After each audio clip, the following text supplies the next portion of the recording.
चलिए तो हम लोग जो है अब 1.2 चैप्टर पढ़ेंगे क्या। पहला क्वेश्चन देखिए, इसमें क्या है 1.2 चैप्टर में अभाज्य गुणनखंड विधि से आपको एलसीएम और एचसीएफ निकालना है। तो आप लोग 6th क्लास में ही पढ़े थे, याद है कि भूल गए? जी याद है। 6th क्लास में वो भी मेथड पढ़े थे, यूक्लिड विभाजन एल्गोरिथम वाला भी जाने थे एचसीएफ निकालने को। और विभाजन ये जो है क्या है, इसका नाम अभाज्य गुणनखंड विधि। तो अभाज्य गुणनखंड विधि का मतलब क्या है कि कोई भी संख्या को हम लोग अभाज्य संख्याओं में तोड़ते हैं। कौन संख्या में तोड़ते हैं जी? अभाज्य संख्या किसे कहते हैं? कितने बच्चों को याद है? एक लड़का हाथ उठाया, दो। कौन सी अभाज्य संख्या? तुम बताओ। संख्या जो एक और क्या होता है? फ्रेश बोलो ना उसको। बैठ जाओ तुम बोलो जी। ऐसी संख्या जो एक और दो को छोड़कर, एक और दो को, ऐसी संख्या जो दो से विभाजित हो जाए। गलत है। तुम बोलो जी। रीना। वैसी संख्या जो एक और स्वयं को छोड़कर किसी अन्य संख्या से भाग ना करे उसे अभाज्य संख्या कहते हैं। अभाज्य भाज्य वैसी संख्या जो एक और स्वयं तथा अन्य संख्या से भी भाग लग जाए उसे भाज्य। बैठ जाओ, वेरी गुड, बैठ जाओ।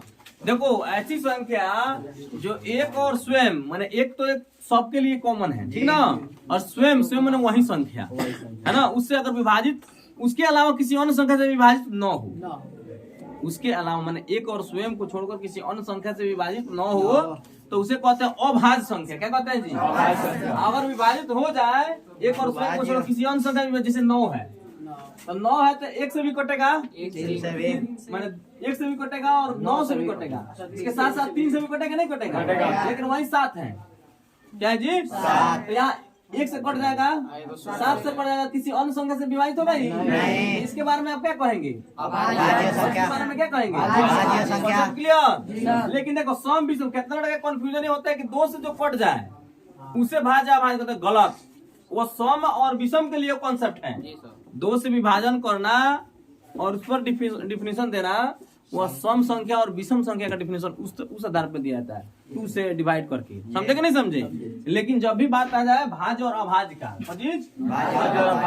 तो उस केस में आप लोग 2 से मतलब मत रखिएगा। 2 से मतलब देखो 2 एक जो है क्या है, खुद अभाज्य संख्या है ना। 2 क्या है? भाज्य संख्या नहीं है। या 2 से किसे किसे कटेगा? सिर्फ एक और कोई संख्या से कटा, किसी अन्य संख्या से कट रहा है नहीं। कोई तीसरा इसका कोई गुणज है जी? नहीं ना है, मतलब किसी संख्या कोई नहीं है जो इसको काट दे। तो यानी कहने का मतलब यह है कि अभी एक क्या है, अभाज्य संख्या। क्या जी? अभाज्य संख्या किसे कहते हैं? अगर कोई आपसे पूछे तो धड़ाक से बोलिएगा ऐसी संख्या जो स्वयं और एक को छोड़कर किसी अन्य संख्या से विभाजित न हो, उसे क्या कहते हैं? अभाज्य संख्या। ऐसी संख्या जो स्वयं और एक को छोड़ किसी अन्य संख्या से भी विभाजित हो जाए उसे कहते हैं भाज्य। Concept clear? तो यहाँ पे देखिए कोई भी संख्या हो, अगर कह देगा कि क्या एचसीएफ निकालो चाहे एलसीएम निकालो, बहुत आसान है। जैसे मान लो 12 है और 15 है, दोनों का एलसीएम एचसीएफ पहले निकालो। क्या चीज निकालो? HCF, highest common. एचसीएफ का फुल फॉर्म क्या होता है? एच माने हाईएस्ट, सी माने कॉमन और एफ माने हाईएस्ट कॉमन।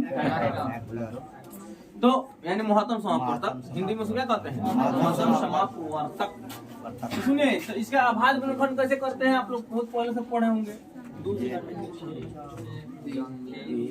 3 से 7। देखिए तो दोनों में क्या चीज कॉमन है? यही ना दिख रहा है। बस इसका HCF equal to this is your CF निकालने का स्टाइल हुआ। समझे कि नहीं समझे? LCM कैसे निकालेंगे? तो देखिए जो मिल गया ना उसका वो एक ही लिखेंगे, बाकी जितना है सबको लिख देंगे गुना में। जैसे 2 मल्टीप्लाई बाई 2 मल्टीप्लाई बाई 5, आज जो मिला है वो एक ही लिखेंगे। समझे कि नहीं समझे? 2 दूनी 4, 4 5 20 23, this is your answer. Concept clear? एक और चीज, 6ठे क्लास में एक थ्योरी पढ़े थे आप लोग कि किसी भी दो संख्याओं का एलसीएम और एचसीएफ का गुना है ना, किसी भी दो संख्याओं का एलसीएम और उनके एचसीएफ दोनों निकाल कर उसमें गुना करोगे ना तो दोनों संख्याएं उसके गुणनफल के बराबर होता है। सूत्र है LCM of A B, LCM of A B माने ए और बी क्या दो संख्या है, गुने एचसीएफ ऑफ ए बी, ठीक ना, बराबर क्या होता है ए गुने बी। थ्योरी है क्या है जी, यानी सूत्र है, समझे कि नहीं समझे। जैसे कि वो प्रूफ करना है कि बात सही है कि गलत, आपके सामने हम प्रूफ कर रहे हैं। जैसे एलसीएम कितना आया है 60, एचसीएफ कितना आया है एबी का 3, ए गुने बी यानी कि 12 गुने कोई दिक्कत तो 6 3 18 180 और एक गुना कीजिए 15 दूनी 30, 15 कम 15 3 18 बराबर आया कि नहीं आया, प्रूफ हुआ कि नहीं हुआ। समझ में आ गया आप लोग को। ये थ्योरी है, LCM of AB into HCF of AB equal to A गुने ये छठे क्लास में आप लोग थ्योरी पढ़े थे, ठीक है। इसको भी नोट करें क्योंकि इसके आधार पर भी इसमें क्वेश्चन है। क्वेश्चन नंबर कौन, पहला तो अब इसी आधार पर बना लेंगे सब। पहला क्वेश्चन देखिए इसी आधार पर बन जाएगा। दूसरा कह रहा है इसको साबित करना है, तो दिया है इसी सूत्र पर बनेगा, ठीक है ना। और तीसरा भी इसको बनाना है इसी तरह, जिस तरह बनाया है उसी तरह। तो चौथा भी सूत्र से बन जाएगा। पांचवा छठा को फिर से बताना होगा। नोट कीजिए फटाक से, तो कॉन्सेप्ट नोट कीजिए। और दो को देखिए जांच करने को जो अभी सूत्र लिखे थे ना, जांच नहीं कर लीजिएगा। कर दीजिए 2691 मान लीजिए 2691 है ना, दूसरा का पहला हो गया 26 और क्या है, चलिए इसका आवाज हम तोड़ दो।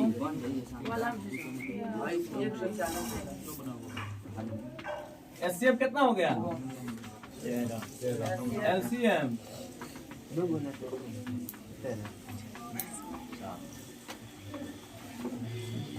कोई दिक्कत। अब सूत्र जांच लिख देंगे, जांच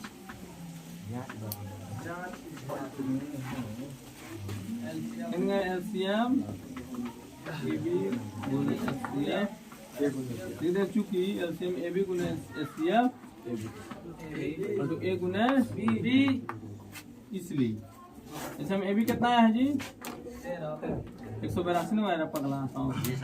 एलसीएम एबी कितना है, ये कितना है 26 91 13 दूनी 13 104 ग्रुप भी करना है। हाँ इसको जांच करना है, जांच का मतलब वही प्रूफ करना होगा। 13 दूनी 26 हाथ में 2 और 13 8 कितना होता है 104 2 कितना हो गया 106 10 आ गया, 13 गुना 13 10 23। इधर गुना करो तो मल्टीप्लाई करो, गुना करो ना जल्दी 26 91 में अभी 9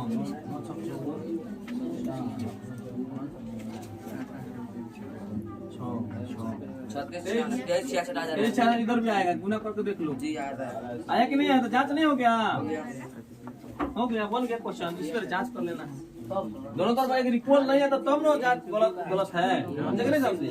वेरीफाई हो गया, वेरीफाई बाय है ना, जांच किया जांच चुका, समझेंगे नहीं समझे आप लोग। इस तरह अन्य क्वेश्चन भी साबित कर लेंगे, जांच कर लेंगे। चलिए नेक्स्ट क्वेश्चन है, देखिए पहले 140 वाला पहला कैसे करेंगे। पार्ट 140 नहीं ये पूछ रहा पहला क्वेश्चन नंबर 1 उसको ये नहीं करना था, जा उसमें केवल खाली उसको व्यक्त करना है, आभास संख्या के रूप में व्यक्त करना है क्वेश्चन। उसमें बस 140 को आभास में तोड़ देना है। दूसरा का सॉरी पहला का क्वेश्चन पढ़ना जो है, हम आपको एचसीएफ निकाला बताए थे, एलसीएम निकाला बताए थे, लेकिन ये क्वेश्चन में पहला क्वेश्चन ही कर रहा है केवल उसका आभास गुणनखंड करो बस, और कुछ नहीं करने को आ रहा है। तो 2 से कितना हो गया 35 हो गया ना। तो 140 इक्वल टू क्या लिख देंगे 2 का पावर 2 5 हो गया आंसर। ये तो बहुत आसान है ना। ये आपसे एचसीएफ एलसीएम निकालने को नहीं बोल रहा है, केवल कह रहा है कि आभास गुणनखंड करने आता है कि नहीं आता। अगर आता है तो कर लीजिए, और नहीं आता तो समझ लीजिए, आपके सामने है। और बोलिए, तो पहला बन गया, दूसरा बन गया, तीसरा देखिए बाद में अपना तुम लोग बनाते रहना। तीसरा नंबर देखो क्वेश्चन क्या कर रहे हैं, आवाज गुणनखंड पेज द्वारा निम्नलिखित। हाँ इसमें 3 गो वाला है, 3 गो वाला भी एक बता देते हैं क्या जी ना। तुम लोग का सब तो बताइए नहीं किए थे, 3 वाला ही बता देते हैं। 3 का पहला क्या क्या आंसर 12 15 21। हाँ बोलिए, डिले का बनाते तो अच्छा है। काहे के लिए इसी तरह कोई दिक्कत। अब एचसीएफ कितना हो गया, एचसीएफ 100 में जो चीज कॉमन है ना एचसीएफ सिर्फ 3 हो गया। आंसर हो गया एलसीएम। अब जितना अधिका है सब मैंने 3 जो है ना एगो एक बार लिखेंगे, बाकी जितना अधिका छूटा है सब को लिख देंगे। 2 गुने 5 गुने 7 आया क्या हाल 3 लिख दे। कोई दिक्कत नहीं, चिंता हो रिकॉर्डिंग हो रहा है। कोई दिक्कत है? अब गुने को 2 गुने 4 पे 20 20 60 600 42 400। कोई दिक्कत? अब देखिए तो जब इसको जांच भी करना है, क्यों क्या करना है? आवाज गुणफल में द्वारा निम्नलिखित पूर्णांक और सरल सम ज्ञात बस हो गया, आंसर हो गया। जांच पता नहीं करना है, ठीक है? तो ये भी बन गया। चलिए इसको रोक दीजिए। अब इतना पहले छाप लो, तो फिर चौथा पांचवा छठा एक सरल बना देंगे। 4 में क्या लिखा है? बहुत आसान क्वेश्चन है। 306 एससीएफ ये दिया है एलसीएम।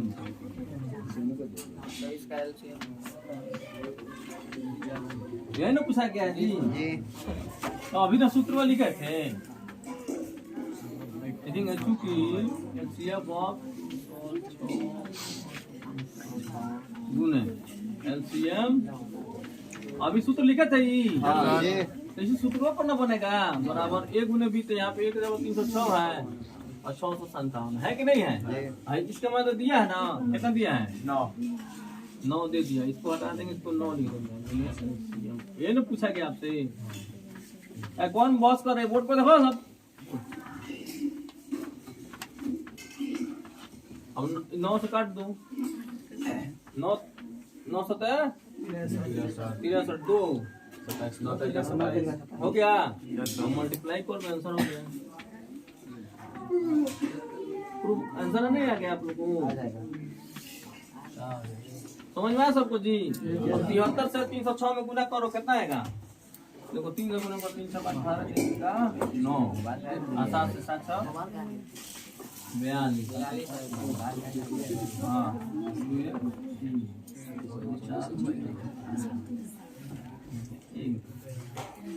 22 33 8 22 33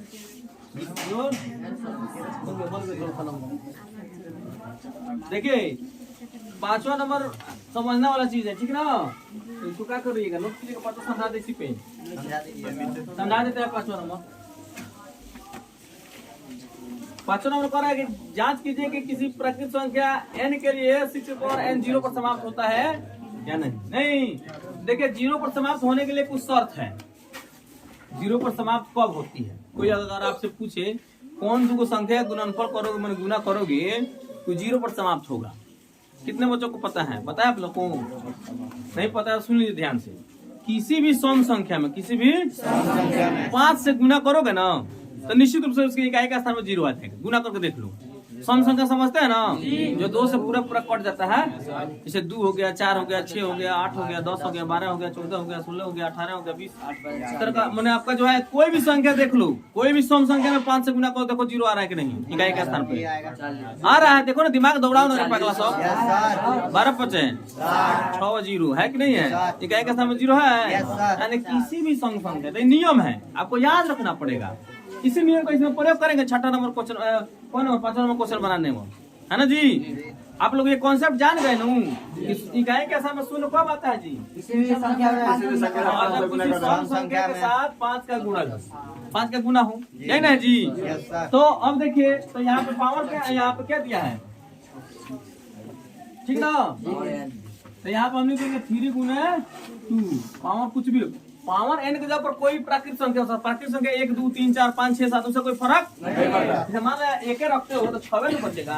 2 रखोगे तो मैंने 36 हो जाएगा। और क्या माने 2 यहाँ पे n के जगह क्या रखोगे? 2 तो 36 हो जाएगा। 36 में भी ये बताओ, कभी भी उसको भाज्य गुणनखंड करोगे तो सम और 5 के गुना आएगा? नहीं आएगा। तो ये 0 पर समाप्त किसी भी हालत में नहीं होगा। यानी हम जानते हैं, भले नहीं जानते तो कहा जाने ना। अरे अभी तो नहीं जानते थे, जानते तो थे लेकिन उस पर ध्यान नहीं दिए थे। नहीं, आज तो जान गए ना कि शून्य कोई भी संख्या के इकाई के साथ में शून्य तब आता है जब सम संख्या के साथ 5 के गुना हो। लेकिन यहाँ पे ऐसी बात नहीं है, अतः यह शून्य पर समाप्त नहीं होगी। हो गया आंसर। समझे नहीं समझे? दे देंगे, चूंकि हम जानते हैं, जानते हैं कि जानते हैं किसी सम संख्या के साथ 5 से गुणा करने पर इकाई के स्थान पर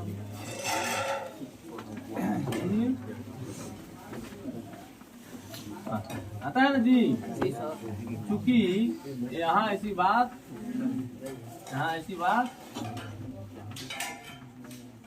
नहीं, इसलिए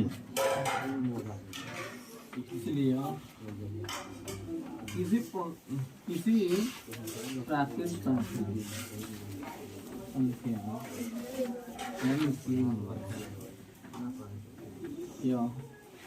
शून्य पर समाप्त नहीं की। छाप लीजिए, आंसर हो गया। भाषा लिख देना है बस, और कुछ नहीं करना है।